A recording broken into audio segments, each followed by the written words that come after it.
Le point de vue du citoyen tunisien vous intéresse sur sur la position des autorités françaises. Vous savez, j'aime bien le rappeler, on a eu notre indépendance un 20 mars 1956. Et depuis cette date-là, on est un État, en principe, souverain. Et quand j'entends des amis français ou tunisiens me dire « mais est-ce que tu n'es pas choqué par le silence des autorités françaises ?»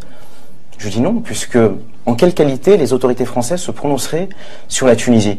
Moi, j'y crois à notre révolution citoyenne, sincèrement et profondément. Au titre de la communauté internationale et au titre des conventions signées par la Tunisie. Non,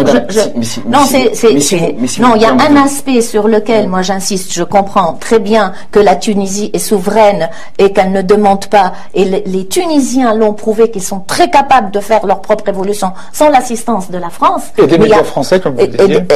Et des médias français, vous l'avez dit, mais cela dit, il y a une communauté internationale, il y a des conventions que nous avons signées, il faut le respect de ces conventions. Alors, est-ce qu'on peut laisser le jeune homme finir? Oui, très bien. Si vous me permettez, moi je suis d'accord, je suis d'accord avec vous. Je crois qu'en Tunisie, on a vraiment besoin d'une révolution. Alors je sais que le terme est fort, mais c'est aussi une révolution des consciences, une révolution citoyenne qui est menée par les citoyens. On a besoin d'un mythe collectif fondateur.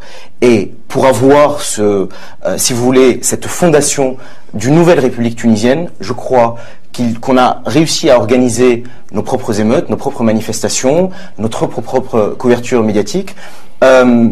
Je ne suis pas absolument persuadé qu'on ait besoin de la communauté internationale. Alors vous êtes dans votre rôle de la présidente de la FIDH. C'est pas un rôle. Hein. Non, mais dans votre rôle, dans cette position, mais bien entendu. Moi, ça aide en général. Bien entendu. La communauté internationale. Je sais. Mais c'est-à-dire, avant d'attendre qu'on fasse les choses pour nous, faisons-les nous-mêmes.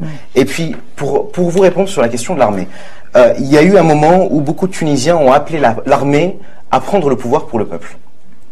Et si vous voulez, moi je suis totalement opposé à cette idée, parce qu'on a toujours attendu en Tunisie un homme providentiel, un nouveau prophète. Il faut bien entendu que l'armée se range du côté du peuple, comme les forces de l'ordre. Mais ce n'est pas l'armée qui doit prendre le pouvoir. C'est le peuple, alors avec l'armée peut-être à la droite et les forces de police à gauche, parce que l'armée est aussi composée de citoyens, mais vraiment, si vous voulez, je crois profondément qu'on doit compter sur personne, sinon sur nous-mêmes.